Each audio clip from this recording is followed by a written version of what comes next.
Hello friend, আজকে বিকালের খাওয়া আমরা করে কি বলতে আছে পনির, তারপরে এটা পুরি বানানে আলা। এই দেখেন আমাদের বড় বৌদি আজকে সুন্দর সুন্দর বড় বড় পুরি বানাইতে আছে। দেখতে তো একদম মানে এখনই খাওয়ার ইচ্ছা করতে আছে, দেখার মতো পুরি। কি কি বানাইছো এখানে? পুরি সবজি সন্ধ্যা খাওয়াটা ঠিক নেই। পনির না, পনির পনিরের পিস গুলো যে বড় বড় বানাইছো, চাল চাল ঠিক মতো হইব তো না? খাইয়া দেখো, টেস্ট করো। টেস্ট করবো না। হ্যালো ফ্রেন্ড, এই দেখেন আমাদের পুরি উরি সব রেডি হয়ে গেছে। একটু পরে আমরা সবাই মিলিয়ে বিকালের খাওয়াটা খাইমু।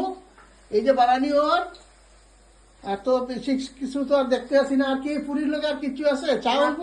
চা তো হয়ে গেছে, চা খাওয়া গেছে। চা হয়ে গেছে না? ঠিক আছে, রেডি করো, তারপরে আমরা খাইয়া দেখমু কিরকম হইতে আছে। এখন তো বাতিটি রেডি করে, তারপরে রেডি খাইয়া দেখমু কিরকম হয়। এখন আমরা খাইমু, খাওয়ার পরে কমেন্ট করিয়েন আপনারা। ভালো লাগলে আমি খাইয়া জানাইমু, আর আপনারা আমার সঙ্গে থাকিয়েন। জয় হিন্দ, জয় ভারত।